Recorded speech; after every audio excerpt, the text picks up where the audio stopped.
Vamos de pé, irmãos, abrir a Bíblia no livro do profeta Isaías, capítulo 22, e vamos ler a partir do versículo 12 até o verso 25, final do capítulo 22. Isaías 22, versículo 12 até o final do capítulo.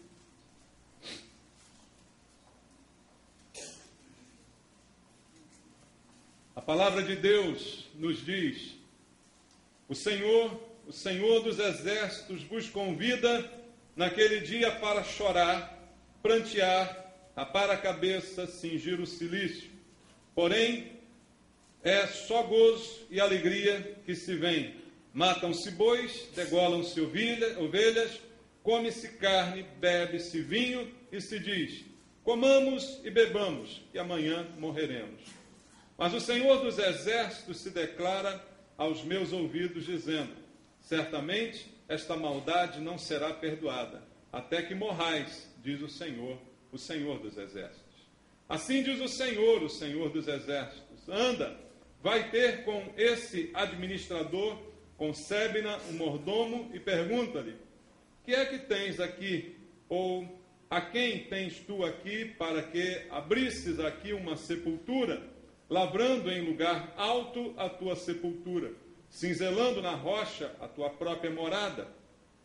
Eis que, como homem forte, o Senhor te arrojará violentamente, agarrar-te-á com firmeza, enrolar-te-á num invólucro e te fará rolar como uma bola para a terra espaçosa. Ali morrerás, e ali acabarão os carros da tua glória. Ó tu, vergonha da casa do teu Senhor!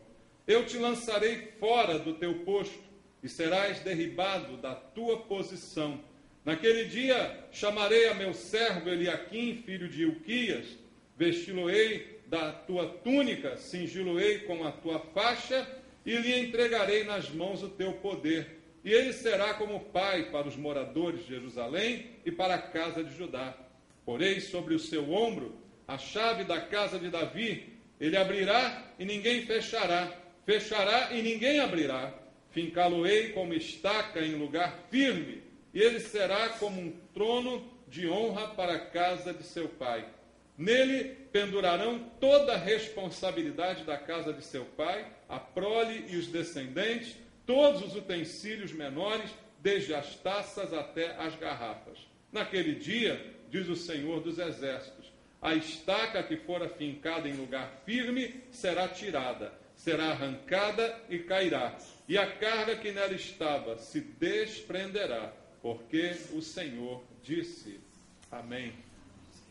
Nosso Deus, nosso Pai, nós lemos a Tua palavra, mas agora nós queremos entender aquilo que aqui está escrito e aquilo que o Senhor quer falar ao nosso coração essa manhã. Por isso te pedimos em oração, dá-nos entendimento, Senhor. Fala, revela a Tua palavra, a Tua vontade a cada um de nós. Traz a mensagem do Senhor para os nossos corações essa manhã. Queremos ouvir a Tua voz. E ao ouvirmos a Tua voz, uma transformação aconteça em nossas vidas, Pai. Essa é a expectativa que temos. E eu espero também ser usado pelo Senhor, com poder, com graça, com unção do Espírito Santo, para ministrar a Tua palavra e ser um instrumento Teu, para que a Tua voz chegue aos ouvidos de cada um dos meus irmãos que aqui chegaram essa manhã. Por isso oramos em nome de Jesus. Amém. Graças a Deus. Podem sentar, irmãos. Amados, esse texto traz algumas lições preciosas. Pode ser que alguém não tenha entendido bem aqui o que está escrito. É preciso conhecer o contexto dessa passagem para que a gente entenda as palavras do Senhor que aqui foram ministradas através do profeta Isaías. Mas algumas considerações eu queria fazer antes com você. Quantos de nós aqui talvez já tenhamos tido a experiência amarga de confiar na pessoa errada? Você já teve isso na sua vida? em algum momento você confiou na pessoa que não merecia confiança. A pessoa que parecia digna de confiança, parecia uma pessoa firme, uma pessoa em quem você poderia realmente confidenciar alguma coisa, ou contar para alguma coisa com ela, e de repente isso tudo foi por água abaixo, porque ela mostrou-se que não era digna de confiança. Isso é uma experiência muito comum que nós temos aí ao longo da nossa vida. Ninguém está livre de passar por isso e certamente não escaparemos de episódios como esse, né? E é muito chato quando isso acontece, porque ficamos bastante decepcionados e às vezes até envergonhados. É muito comum, né, as pessoas que são vítimas de golpes, né, porque confiaram em alguém, a pessoa enganou, passou para trás. Algumas nem denunciam, né, na delegacia porque têm vergonha daquilo que sofreram, têm vergonha de terem passado, de terem sido enganadas dessa maneira. E muitas vezes é verdade também, né? A gente é enganado e fica até envergonhado de contar para alguém como é que eu me deixei enganar por aquela pessoa e por essa situação. Então, é difícil, às vezes, nós reconhecermos realmente que fomos enganados. Agora, o problema é o seguinte: quando acontece conosco, a gente identifica, a gente fica chateado. Mas a pergunta que eu queria fazer para mim e para você essa manhã é: e quando somos nós que não somos dignos de confiança?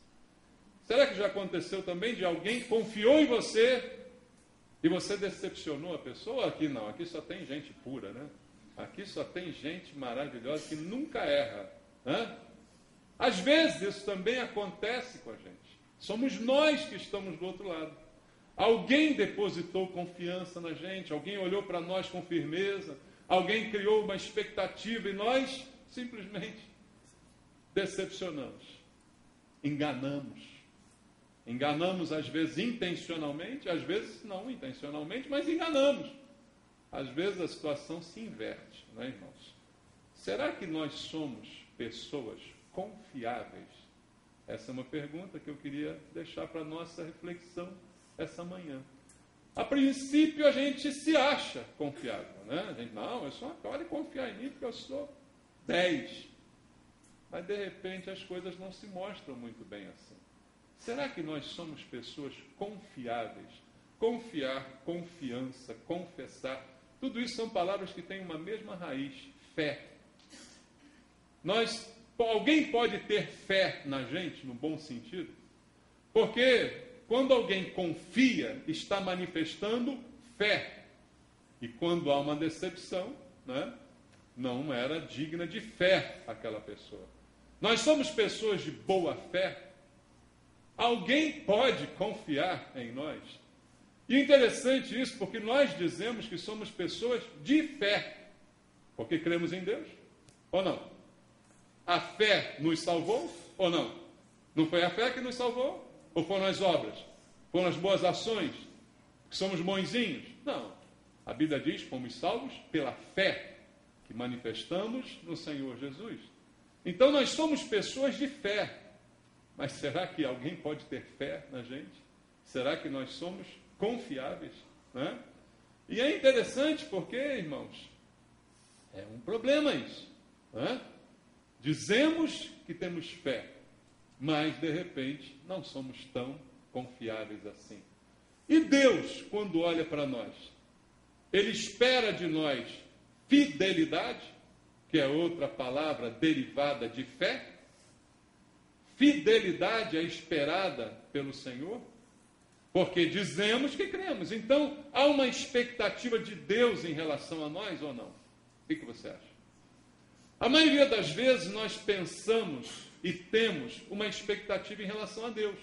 A gente vem à igreja pensando assim: se eu for fiel, talvez Deus mude a minha vida, talvez Ele me abençoe, talvez Ele me dê um casamento, talvez Ele me dê um emprego, talvez Ele me faça rico, sei lá, a expectativa que alguém tem em relação a Deus. Mas a gente sempre chega com alguma expectativa em relação ao Senhor.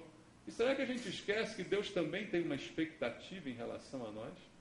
Que Deus também muitas vezes confia em nós. Nós dizemos, confiamos no Senhor, mas Deus também acreditou na sua confiança por Ele, não é? Então Deus também confia em você. E será que você tem decepcionado essa confiança do Senhor? Será que nós realmente temos fé? E a nossa fé é confiável, confiável. E Deus, ao olhar para nós e confiar em nós, não se decepcionará. Porque Deus espera tanto fidelidade? Porque Ele não quer decepção em nós. E muitas vezes o homem criou decepção em Deus. Há muitas passagens bíblicas em que a Bíblia até diz em português, se arrependeu o Senhor, né? E alguns ficam confusos. Como se arrepender? Como entender? E Deus se arrepende? Não, Deus não se arrepende, porque arrepender é a decisão de não pender de novo, de não cair novamente. Como Deus não cai, Ele não pode se arrepender. Como Deus não peca, Ele não pode se arrepender. Mas a palavra em português é colocada dessa maneira para que imediatamente a gente crie uma associação de ideias, de mostrar o quanto aquilo ofendeu o coração de Deus, a ponto de se dizer, se arrependeu o Senhor de ter feito o homem, se arrependeu o Senhor de ter feito isso ou aquilo outro. É uma palavra para mostrar a decepção de Deus, para mostrar o quanto Deus ficou decepcionado com a atitude do homem. E aí eu pergunto, nós temos decepcionado Deus? Vamos pensar nisso. Hoje está na moda as pessoas se decepcionarem com Deus, já viu? Ela diz, não, eu estive na igreja, fiquei lá 10 anos, me batizei, até dízimo eu dava. Até isso eu fazia.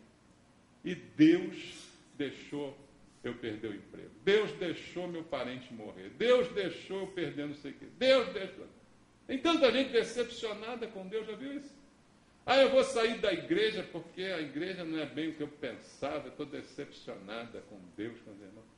Mas e será que Deus não está decepcionado contigo, não? Você que vem à igreja uma vez por ano, né? Ou vem no dia de ceia, ou que frequenta aí assim, com mais irregularidade do que qualquer coisa, será que Deus também não está decepcionado contigo, não? A gente só pensa nessas decepções. Nós somos a vítima do mundo, né? Mas como é que Deus olha para nós?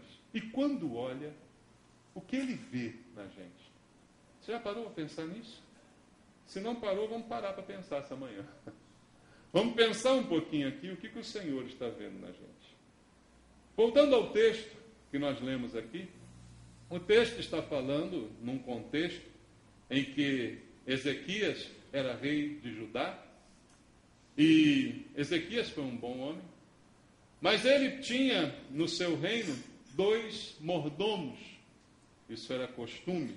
Tesoureiro, administrador, esse é o significado do termo mordomo. O mordomo do rei era um administrador do rei, era um tesoureiro, ele mexia com alguma coisa financeira, ele tinha poderes para tomar determinadas atitudes, ações, decisões. Não é um mordomo, como a gente às vezes imagina, né? Daquela propaganda do papel higiênico Neve. Alfredo, lá vem ele com papel higiênico. Você lembra disso? Não, não é esse mordomo. O mordomo citado na Bíblia é algo muito superior. É alguém que tem a cargo de si a administração, de modo que o dono ou o chefe praticamente não se preocupa. Ele entregou a administração na mão daquele cara. Esse é o cargo do mordomo do rei. E Ezequias, ele tinha 2 mordomos, né? Alguém que, para estar nesse cargo, teria que ser de absoluta confiança, né?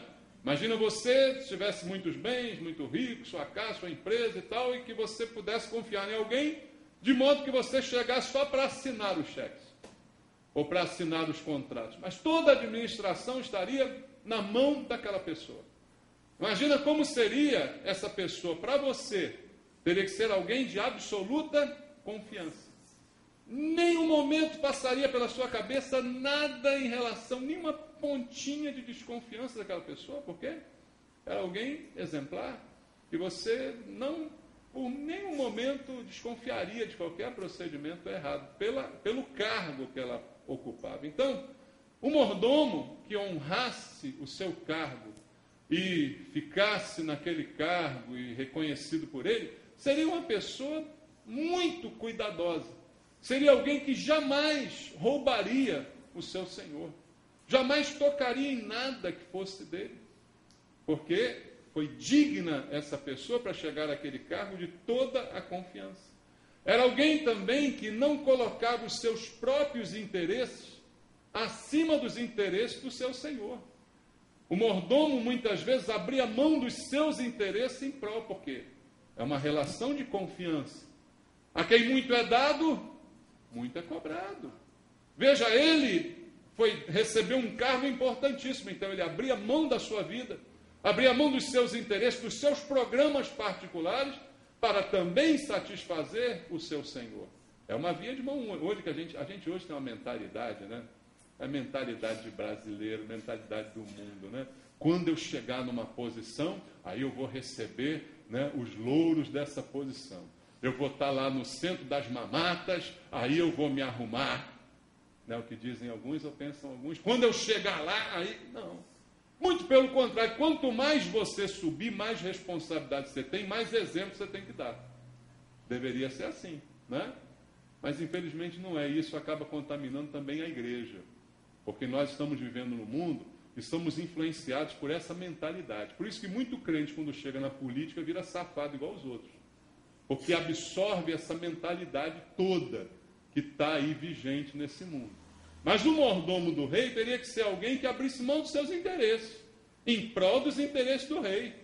Ele abre mão dos seus programas e só tira férias quando o rei deixa, entendeu? Aquela coisa assim, não tem a sua vida, ele vive em função daquela confiança também que lhe foi dada. E ele cuida dos bens do seu senhor como se fossem seus. É extremamente zeloso e extremamente cuidadoso. Assim eram os homens que ocupavam esse cargo. Mas no caso do rei Ezequias, ele tinha 2 mordomos ocupando esse cargo, e eles tinham atitudes completamente diferentes um do outro. A função era a mesma, os requisitos eram os mesmos, né? O ônus também era o mesmo, mas a atitude, a postura era completamente diferente. Tudo isso, eu creio, irmãos, Deus está nos falando para que a gente faça um paralelo com a nossa vida. Porque nós somos fiéis, nós estamos aqui administrando coisas que não são nossas. O Senhor não disse na sua palavra que Ele nos confiou o reino. Jesus não disse isso? Que Ele nos confiou o reino? Então nós cristãos somos mordomos de Cristo. A princípio teríamos também que ser pessoas de absoluta confiança. Teríamos também que colocar os interesses do Senhor acima dos nossos. Ou não, irmãos? Será que a leitura que eu estou fazendo está errada? A posição de cada cristão deveria ser exatamente a mesma. Tamanha foi a confiança depositada em nós. E a Bíblia diz o que eu citei ainda há pouco: a quem muito é dado, muito lhe será cobrado. Então nós somos mordomos e a nossa responsabilidade não é diferente daqueles mordomos do rei. Nós somos mordomos até de um rei muito superior ao que foi o rei Ezequias. Entretanto, com Ezequias aconteceu isso. Seus 2 mordomos tinham atitudes diferentes. Como eu sei que no meio de nós aqui, todos a princípios mordomos, depositários da mesma confiança, temos atitudes e posturas diferentes. Alguns de nós são confiáveis, outros, infelizmente, não. Apesar de estarmos todos na mesma posição. Os 2 mordomos de Ezequias eram Sebna e Eliaquim.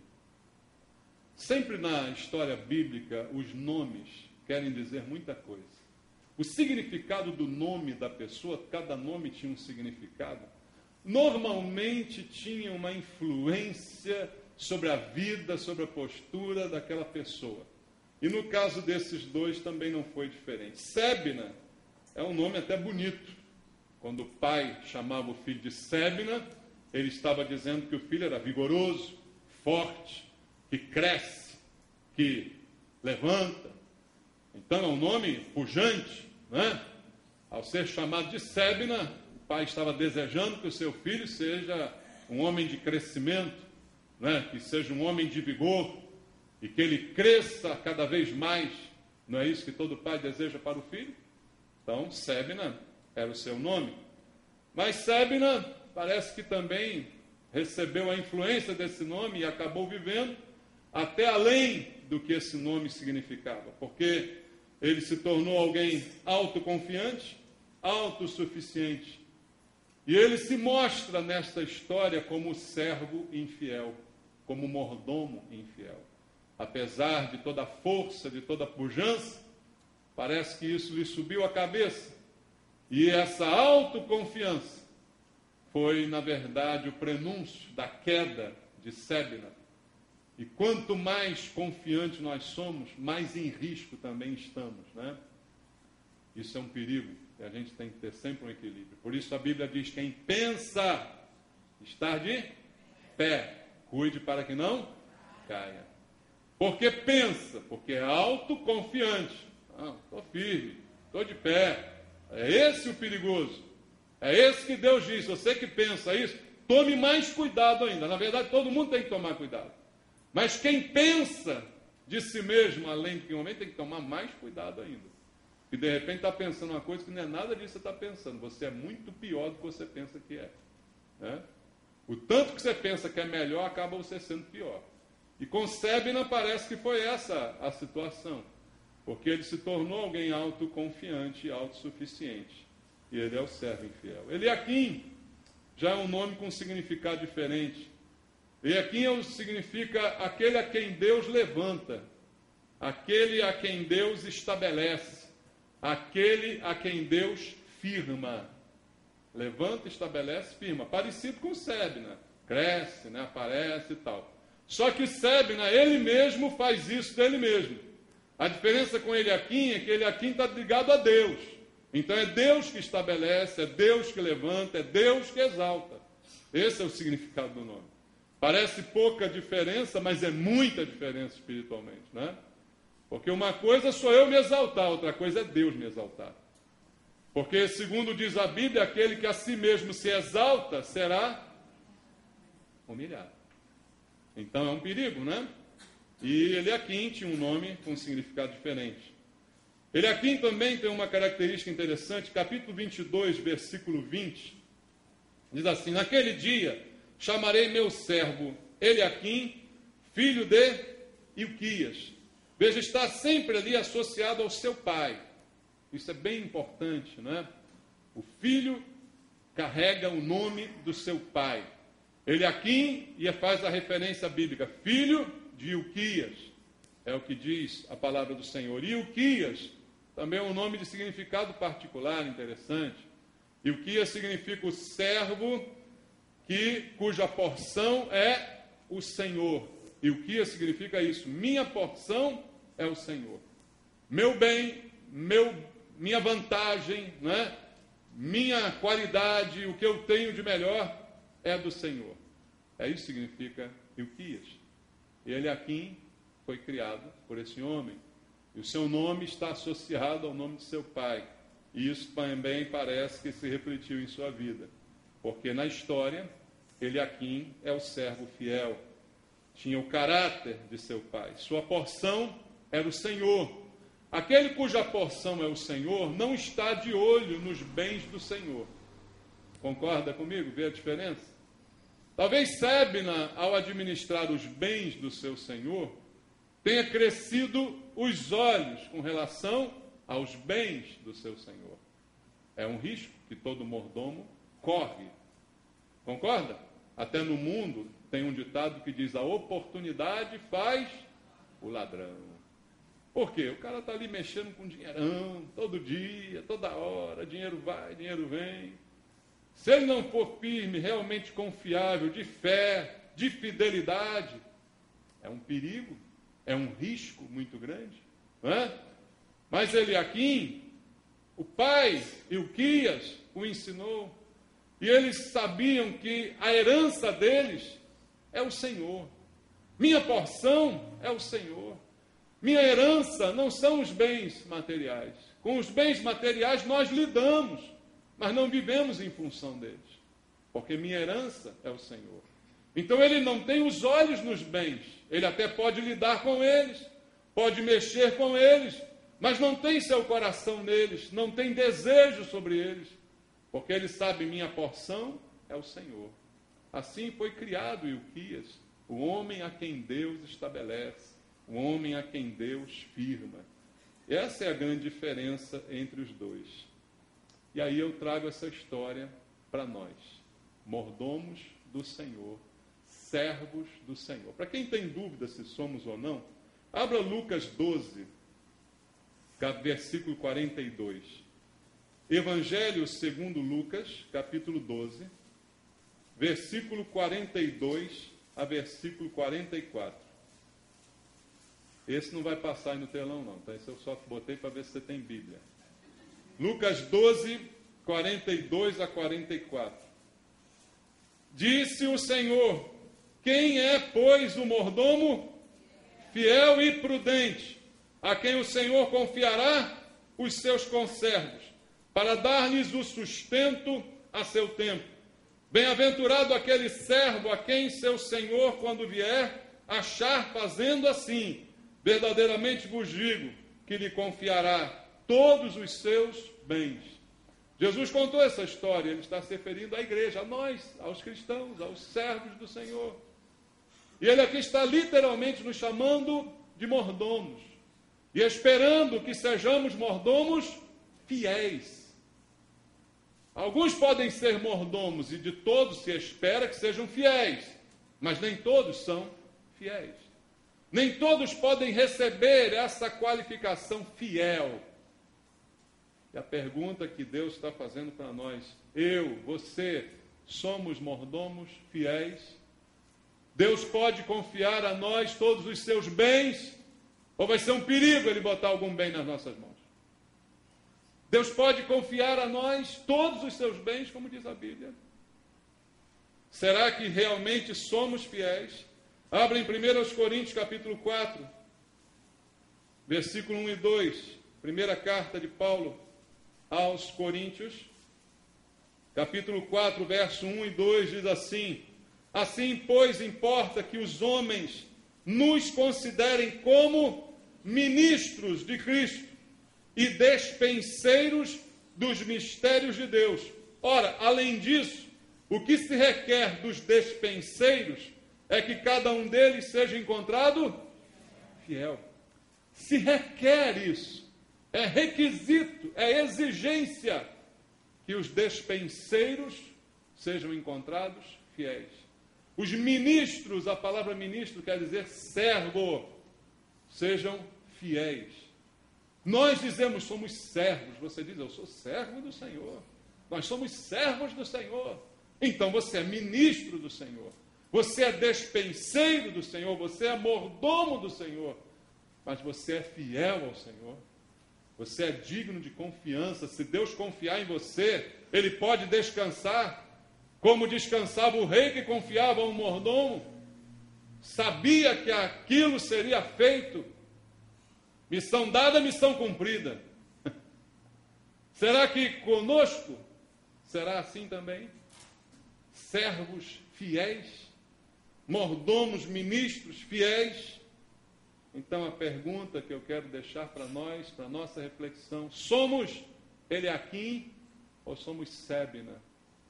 Somos alto alguma coisa, confiantes, ou somos aqueles que Deus firma, que Deus levanta e que permanecemos fiéis porque sabemos que nossa porção é o Senhor? E aí eu digo, amados, ser fiel não é uma opção. Eu acho que eu vou ser fiel. O pastor está falando tanto, eu acho que eu vou. Mas se eu também não conseguir ser sempre, não importa, porque Deus entende. Não, irmão. Ser fiel é uma exigência. Se requer isso. Requerimento. Se eu não atendo aos requisitos, eu não sirvo para a vaga. É assim no mundo. Você vê o anúncio de emprego, sem experiência. Olha que maravilha. Mas tem lá os requisitos, tem os cursos, tem as formações. O salário é 20 mil reais. Oh, maravilha, oh, glória! Só que você vai lá e não atende aos requisitos. Você terá esse emprego? Não, você não terá esse emprego. Requisito é requisito, irmão. É requerido. É o mínimo necessário para que aquele objetivo seja alcançado. E a fidelidade não é uma opção, ela é um requerimento de Deus. A gente às vezes acha que está fazendo vantagem para Deus. Ó Deus, eu sou fiel, hein? Vê lá se o Senhor me abençoa.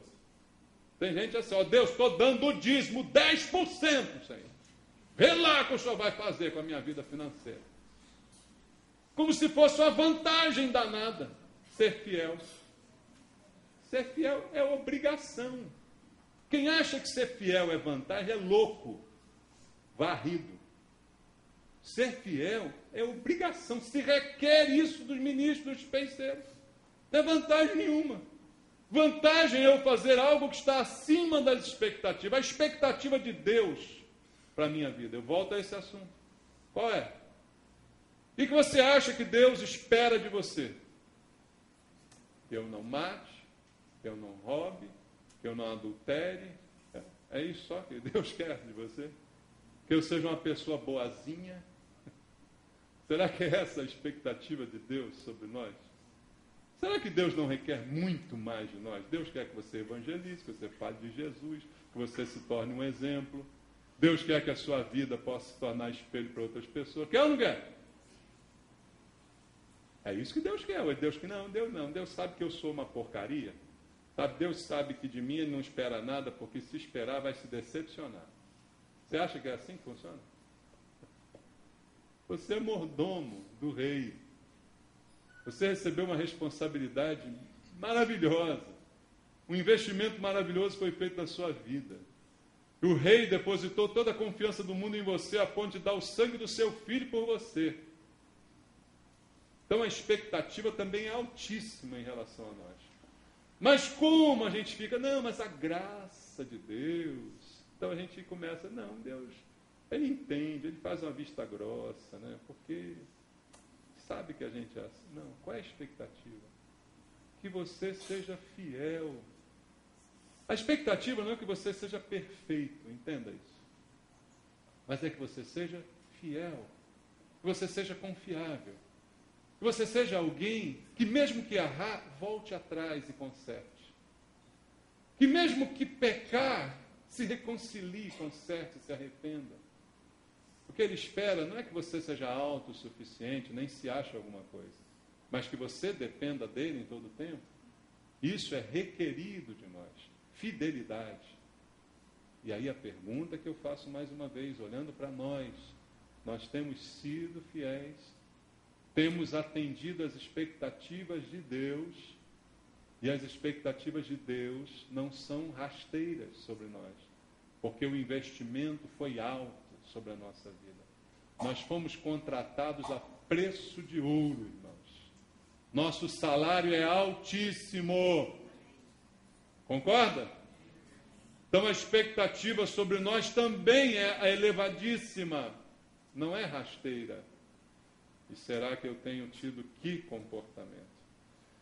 Vamos olhar para o texto em Isaías 22 e vamos ver um pouquinho dessa história. Versículo 15 diz assim: assim diz o Senhor dos exércitos, anda, vai ter com este administrador, com Sebna, um mordomo, e pergunta-lhe, que é que tens aqui? Ou a quem tens tu aqui para que abrisses aqui uma sepultura, lavrando em lugar alto a tua sepultura, cinzelando na rocha a tua própria morada? Eis que como homem forte o Senhor te arrojará violentamente, agarrar-te-á com firmeza, enrolar-te-á no invólucro, e te fará rolar como uma bola para a terra espaçosa, e ali morrerás, e ali acabarão os carros da tua glória, ó tu, vergonha da casa do teu Senhor. Palavra forte, né, irmãos? Deus manda Isaías levar essa palavra para o cara que era o segundo depois do rei. Palavra forte, diz assim, olha, Deus vai arrebentar contigo. Em resumo, tudo que Isaías falou aqui é isso, olha, Deus vai arrebentar contigo. E termina dizendo, você é a vergonha da casa do Senhor. Irmão, vamos pensar um pouquinho nisso. Nós estamos aqui na casa do Senhor. Será que nós somos a vergonha da casa do Senhor? Pensa nisso. Que coisa, né? Nós podemos ser a vergonha da casa do Senhor? Acabamos que podemos, né? Depende de nós. Podemos ser aqueles que dão prazer a Deus? Ou podemos ser aqueles que dão vergonha, decepção, vasos de honra ou vasos de desonra? Podemos ou não? Podemos. E Sébina é chamado por Deus de vergonha da casa do Senhor. Irmãos, isso é para a gente pensar. Será que eu estou sendo uma vergonha para a casa de Deus? Como que eu posso ser isso? Depende da minha vida. Depende da minha postura, depende da minha atitude, depende de como eu sou lá fora. Se alguém lá fora souber que você é membro da igreja na vida de São Cristóvão, isso vai ser bom para a igreja ou vai ser ruim para a igreja? Tomara. Não é? Mas alguns de nós vão pensar, melhor nem dizer que eu sou crente, porque senão vão olhar para mim, vão olhar para o que eu falo, vão olhar para as brincadeiras que eu faço, vão olhar para as palavras que saem da minha boca, vão ficar de olho no meu comportamento. Mas é a verdade. Se alguém souber que você é membro da igreja de Jesus, isso vai trazer glória para a igreja ou vergonha para a igreja. Eu sou a vergonha da casa do Senhor. Sébina recebeu essa palavra do profeta Isaías, você é a vergonha da casa do Senhor. Por quê? Porque a preocupação de Sébina não é como Eliaquim, a minha herança ao Senhor. A preocupação de Sébina é garantir o seu futuro. Por isso o versículo 16 diz, que é que tens aqui, ou quem tu tens aqui, para que abrisse aqui uma sepultura, lavrando em lugar alto a tua sepultura, cinzelando na rocha a tua morada. Veja, ele faz aqui um lugar alto para ele, coloca ali a sua morada, cria ali a sua sepultura, faz ali o seu pé de meia, em outras palavras, para a gente entender de uma forma bem clara. Então ele tentava, na verdade, se abrigar nesse lugar alto, né, e fazer dali a garantia para o seu futuro. Essa é a expectativa de Sébina como mordomo e como administrador daquilo que lhe foi confiado. Fazer o seu pé de meia garantir o seu futuro. Mas mal sabia ele que Deus estava vendo e mandou o profeta dizer, você está cavando a tua sepultura aí. Ele estava fazendo uma casa, mas Deus está dizendo, você está fazendo uma sepultura. Você está cavando a tua própria sepultura. Irmãos, às vezes nós cavamos a nossa própria sepultura. Como, pastor? Com as nossas ações, com as nossas escolhas, com as decisões da nossa vida, com aquilo que preferimos fazer. Não é? Você prefere o quê? Estar na igreja aqui domingo à noite, quarta-feira? Ou você prefere ver o Faustão, ver a novela Salve Jorge? O que você prefere?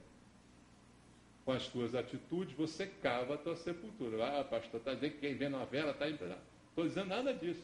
Estou falando só da escolha. Porque isso é apenas um reflexo do meu coração.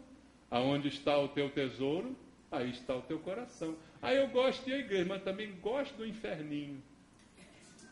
É difícil, né, irmão? É meio complicado isso, né?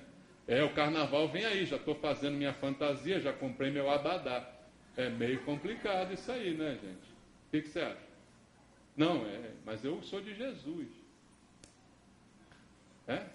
Vergonha da casa do Senhor, será? Será que tu és a vergonha da casa do Senhor? E por que és? Pelas tuas escolhas, pelas tuas decisões, pelas tuas preferências. Sébina estava cavando a sua própria sepultura. E aí, versículo 17 diz, eis que como homem forte, o Senhor te arrojará violentamente, agarrar-te-á com firmeza, enrolar-te-á no invólucro que te fará rolar como uma bola para a terra espaçosa, e ali morrerás. E ali acabarão os carros da tua glória, ó tu vergonha da casa do Senhor. Veja, ele está aqui dizendo que não valeria de nada tudo aquilo que ele juntou, tudo aquilo que ele conquistou, porque ele se achou firme, como o nome que recebeu do seu pai, ele se firmou, mas o Senhor não o firmou. Essa é a diferença. E aí o Senhor está dizendo, já que eu não te firmei, eu vou fazer uma coisa, eu vou te derrubar. Para que você que acha que está se firmando, vai ser completamente ao contrário do que você está pensando. Sou eu que vou te derrubar. De que vale tudo aquilo que você juntou? De que valem todos os teus bens, se o Senhor não edificar a tua casa? A Bíblia diz, se o Senhor não edificar a casa, em vão trabalham os que edificam. Se não for o Senhor afirmar, Em vão é o esforço daquele que tenta se firmar. Eu estou tentando me firmar na minha vida, mas não é o Senhor que está te firmando, não. Então, certamente, talvez até Ele te derrube. E foi o que Deus disse a Sébina: você será derrubado. E Ele chama Sébina, ironicamente, de homem forte. Você viu no versículo 17? Eis como homem forte o Senhor te arrojará. Porque ele se achava forte. Ele se achava bom.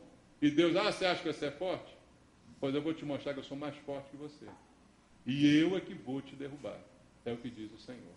É o Senhor que está dizendo isso. Para Sébina, o mordomo infiel. E como uma bola, eu vou fazer você rolar. Interessante isso aqui, né? Versículo 19. 18. Enrolar-te-á como num invólucro. Dá a ideia daquela bolinha de papel, né? Deus está dizendo: eu vou pegar você numa bola, vou amassar você no jornal e vou jogar bocha com você. Já viu bocha? É isso que eu vou fazer. Vou rolar você da sua posição. Vou tirar você da sua posição, do seu posto, do seu cargo, da sua condição. É o que está dizendo o Senhor ao mordomo infiel. Porque o mordomo que é infiel nunca poderia ser mordomo. Então ele não está na posição em que deveria estar. Ele não é digno da posição em que deveria estar. Quem põe a mão no arado e olha para trás não é apto para o reino. Então não é o perde a salvação, não perde. Não, nunca teve a salvação. Nunca foi de fato um mordomo fiel. Porque se não é fiel, não existe crente fiel e crente infiel. Existe isso. Ou é crente ou não é crente. Como é que pode existir crente fiel? Não, o crente é fiel, o outro é infiel. Não. Infiel é contra a fé. Crente só é crente pela fé. Então, contra a fé não pode ser crente, entende? E é o que Deus está dizendo: a tua posição será removida. E ficará evidente que você jamais foi realmente um crente. Agora, o texto também mostra a recompensa para o mordomo fiel. E Deus, em contraposição a Sébina, fala também por Isaías o que faria ao outro, Eliaquim. Versículo 20 diz assim: naquele dia chamarei meu servo Eliaquim, filho de Hilquias. Vesti-lo-ei da tua túnica, cingi-lo-ei com a tua faixa, e lhe entregarei nas mãos o teu poder, e ele será como pai para os moradores de Jerusalém e para a casa de Judá. Porei sobre o seu ombro a chave da casa de Davi, ele abrirá e ninguém fechará, e fechará e ninguém abrirá. Fincá-lo-ei como estaca em lugar firme, e ele será como um trono de honra para a casa de seu pai. Nele pendurarão toda a responsabilidade da casa de seu pai. Veja, a prole, os descendentes, os utensílios, tudo será pendurado nesse homem. Veja a diferença daquele que se faz e daquele que Deus faz. Veja a diferença? Daquele que se diz e daquele de quem Deus diz. Sébina se firmou, mas Eliaquim foi Deus que estacou. Sébina era dito como firme, mas Eliaquim foi Deus que fincou ele na rocha. Entende a diferença, irmão? Pois essa é a diferença. E Deus está dizendo claramente também pelo profeta: aquele que Deus sustenta é fruto dessa confiança em Deus. Versículo 20, o que ele diz? Naquele dia chamarei meu servo Eliaquim, filho de Hilquias. Meu servo, assim Deus se refere a ele. E ele receberá de Deus tudo aquilo que era de Sébina. E aí ele fala: a tua túnica, o teu cinto e a tua chave. 3 símbolos aqui são usados para definir a autoridade do mordomo fiel. E esses símbolos têm um significado especial. Deus vai dar a ele a túnica, a faixa e a chave. A túnica representa a autoridade do profeta, a autoridade daquele que fala por Deus. Todos nós, irmãos cristãos, somos profetas, sabia disso? Somos profetas, porque falamos a palavra de Deus. Quem fala a palavra de Deus é profeta. quem apregoa a palavra de Deus é profeta. Quando falamos para alguém de Jesus, não estamos dizendo o que achamos de Jesus. É ilusão você pregar Jesus falando o que você acha dele. Você pode achar coisa errada. Você tem que pregar o que Deus fala sobre Jesus. Ou seja, a palavra de Deus. E nesse momento você se torna um profeta do Senhor. A túnica representa essa autoridade. O cinto ou a faixa representa o próprio ofício do sacerdote. Nós somos sacerdotes? A Bíblia diz que sim. Sacerdócio real, nação santa. Deus diz, vocês foram feitos reino e sacerdotes. Deus nos fez sacerdotes para fazermos e levarmos Deus às pessoas. Veja, é a chave que ele cita aqui, é a chave da autoridade. É a chave do rei. É a chave que abre todas as portas. A chave que dá acesso a tudo. A chave que vai fazer tudo, porque é o símbolo da autoridade, é o símbolo do poder. Você, quando era jovem, o que você queria? Ter a chave de casa. Aí um dia seu pai ou sua mãe diz, você já está grandinho, eu vou dar a chave de casa para você. Agora você consegue entrar e sair de casa a hora que você quiser. Não é uma bênção isso? Mas você tem que ser digno de confiança para ter isso, não tem? Você tem que ser digno de confiança para que essa chave seja colocada. Porque essa chave te dá poder. E essa chave também foi entregue a Eliaquim. Porque Eliaquim, nessa história, está representando o mordomo fiel. E mais intimamente o próprio Cristo. Porque se nós somos mordomos fiéis, quem representamos? Jesus. A Bíblia diz que somos embaixadores da parte de Deus. Um embaixador é alguém que representa o país em outro país. Então, se Deus diz que nós somos embaixadores de Deus, aonde nós vamos, estamos representando quem? Cristo. Você é o embaixador. Então, quando você fala, você está falando por Cristo. Quando o embaixador faz alguma coisa, imagina se o embaixador fizer uma vergonha lá no país onde ele está. Quem é que está se envergonhando? Todos nós brasileiros. Você é um embaixador. Aonde você vai quando você faz uma vergonha, você está envergonhando Cristo, a quem você deveria representar. Quando alguém olha você fazendo uma bobagem, falando um palavrão, dizendo uma besteira, é Cristo que elas estão vendo fazer isso. Está entendendo? Esse é Eliaquim, que representa Cristo. 22 diz assim, porém sobre o seu ombro a chave da casa de Davi. Abrirá e ninguém fechará, fechará e ninguém abrirá. Essas palavras são usadas com relação a Jesus, irmãos. Abrem Apocalipse, capítulo 3, 7. Se é a Jesus, é para nós também. Apocalipse 3, versículo 7. Diz assim a palavra de Deus. Ao anjo da igreja escreve, essas coisas diz o santo verdadeiro, aquele que tem a chave de Davi, que abre e ninguém fechará, e que fecha e ninguém abrirá. Diz que essa chave está na mão de Jesus, mas Deus disse, eu vou te dar, Eliaquim, essa mesma chave. Porque Deus também dá a cada um de nós essa mesma chave, porque somos embaixadores. Jesus disse a Pedro, vou te dar a chave do reino dos céus. Nós temos a chave na nossa mão, irmãos. Mas é uma bênção, mas é uma responsabilidade também danada. É ou não é? Você tem a chave, se sumiu alguma coisa, quem foi? Foi você. Não é? É bom ter a chave, né? Mas também, se tiver uma besteira, você é o culpado. É uma responsabilidade enorme ter a chave. E Deus nos deu essa chave. Então não adianta só a gente dizer que é crente, a gente se batizar. O que adianta é o testemunho que a gente dá. O que sai da nossa boca, as atitudes que tomamos. Quando alguém olha para nós, vê Jesus ou vê o capeta? Para pensar, a gente ri, mas é para pensar. Quando alguém olha a nossa atitude, nossa maneira de falar, de agir, de se relacionar com as pessoas, as escolhas que fazemos, os negócios que a gente faz, as preferências, as negociações, é Jesus ou é Satanás que estão vendo na gente? É para isso que temos que pensar. Porque o mordomo tem que ser encontrado fiel. O Pai confiou as chaves a Cristo. Por quê? Porque Cristo também viveu para o Senhor. Cristo foi aquele que disse, eu não quero fazer a minha vontade, mas a vontade daquele que me enviou. Abra comigo a Bíblia em João 17:10. O mordomo abre mão da sua vida para viver a sua vida de acordo com a vida do seu Senhor. João 17:10. O mordomo abre mão das coisas que ele gosta para viver de acordo com o que Deus gosta. João 17:10, Jesus diz assim: ora, todas as minhas coisas são tuas, as tuas coisas são minhas, e neles eu sou glorificado. Esse é Jesus, que quando esteve como homem, foi o mordomo de Deus.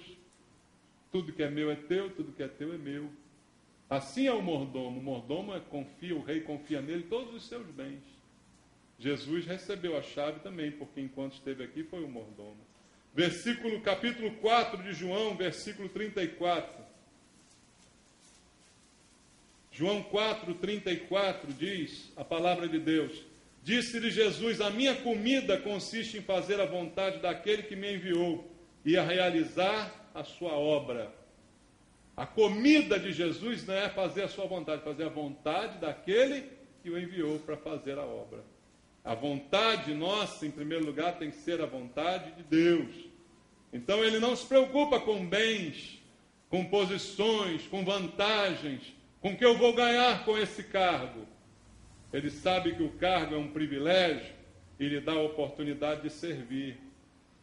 Veja Mateus 16:19, como eu citei aqui para você, vamos ver na Bíblia, Mateus 16:19.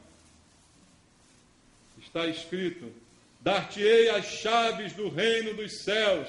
O que ligares na terra terá sido ligado nos céus, e o que desligares na terra terá sido desligado nos céus. Jesus está falando isso aos seus discípulos: eu vou dar a vocês essa chave. Que responsabilidade é carregar essa chave? Veja, mas Deus ao mesmo tempo nos sustenta, irmãos, porque a nossa porção é o Senhor. Mateus 4:4 diz assim: está escrito, não só de pão viverá o homem, mas de toda a palavra que procede da boca de Deus. Ele tem nos dado sustento, Ele tem nos dado a nossa parte, a nossa porção é o Senhor, por isso podemos ser servos e mordomos. Por isso ele diz, você não precisa andar ansioso pelo que você vai comer ou beber, porque Ele cuida de você, você é servo do Senhor. É só buscar o reino em primeiro lugar. Quando Jesus diz, buscai o reino em primeiro lugar, o que Ele está dizendo? Você é mordomo, então você não busca os teus interesses em primeiro lugar. Você busca os interesses do reino, do rei. E o rei também, por sua vez, te recompensa. O rei, porque é justo e bom, cuida de você, porque ele reconhece que você é digno da confiança que foi depositada em você. Então o rei também cuida de você. É isso que quer dizer buscar em primeiro lugar o reino de Deus e a sua justiça. Quer dizer, seja um mordomo fiel. Cuide do que é do rei primeiro, para depois cuidar do que é seu. Jesus contou outra história, podia contar um monte de coisa aqui para você, não dá tempo.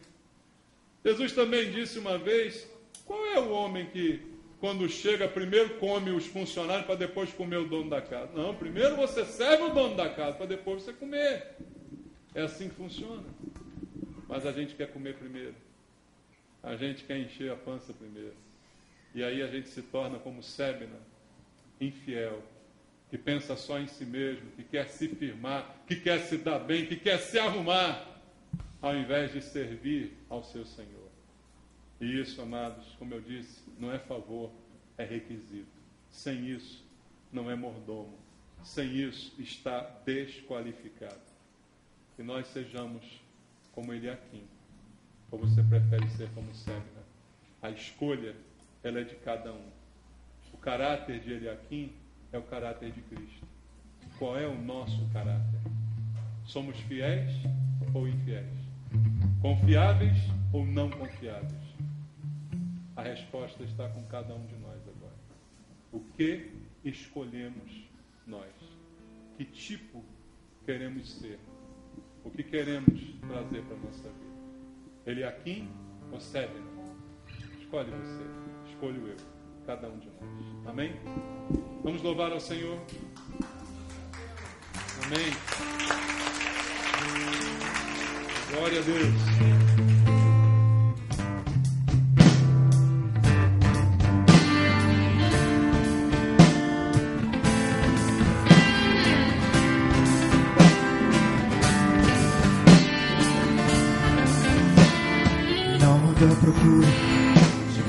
coisas, de grandes obras ou realizações. Não ando à procura das riquezas que atraem as mentes dos corações, mas quero buscar a pérola preciosa, a que tem real valor, e encontrar o tesouro invisível. É pra onde eu corro e vou. Eu quero ser encontrado fiel. Eu quero ser encontrado fiel. Fiel à tua palavra, fiel ao teu chamar, fiel ao teu propósito, fiel em proclamar. Eu quero ser encontrado fiel. Eu quero ser encontrado fiel. Fiel à tua palavra, fiel ao teu chamar, fiel ao teu propósito, fiel em proclamar, fiel em te adorar, te adorar, ser fiel em te adorar, te adorar, te adorar, ser fiel em te adorar. Senhor, nós ouvimos a tua palavra, Pai. Nós queremos esta manhã declarar ao Senhor a nossa fidelidade. Nós estamos aqui, Senhor, porque fomos chamados pelo Senhor. O Senhor investiu na nossa vida. O Senhor pagou um alto preço por cada um de nós. O salário já nos foi pago, Pai. E é um excelente salário. Agora, queremos corresponder à expectativa que o Senhor tem sobre cada um de nós. Queremos ser fiéis. Não é mais do que nossa obrigação, Pai. Não é favor nenhum, é requisito, Senhor. E assim o Senhor nos encontra. Que o Senhor firme a nossa vida. Não queremos ser firmados por nós mesmos. Queremos ser firmados pelo Senhor. Queremos que o Senhor seja aquele que nos estabeleça. E não nós mesmos venhamos a conquistar alguma coisa. Queremos que o Senhor conquiste por nós. Porque também queremos que a nossa porção, a nossa herança, seja o Senhor. Queremos buscar em primeiro lugar os teus interesses, Pai. Queremos ser pessoas confiáveis, Senhor. Queremos corresponder às tuas expectativas. E te pedimos nessa oração, continua falando ao nosso coração. Senhor, que amanhã, no trabalho, durante a semana, na escola, na faculdade, na vizinhança, aonde quer que formos, aonde quer que estejamos, sejamos um espelho do Senhor, sejamos embaixadores do Senhor, que não venhamos a ser escândalo, nem motivo de tropeço, Pai. Eu te peço isso por mim e por cada um dos meus irmãos. E se alguma falha cometermos, ó Deus, que haja imediato arrependimento e conserto, Senhor. É o que eu te peço, ó Deus, para que sejamos encontrados fiéis, para que o Senhor encontre em nós pessoas fiéis, mordomos fiéis, constantes, sempre presentes na tua casa, sempre buscando a tua palavra, sempre confiáveis, sempre que alguém ao olhar para nós saiba, este estará sempre aí, estará sempre na sua posição, jamais deixará o seu posto. Que assim sejamos nós, Senhor, em nome de Jesus. Abençoa a tua igreja, Pai.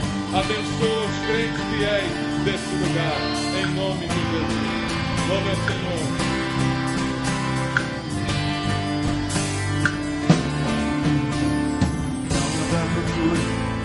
Grandes coisas, grandes obras ou realizações.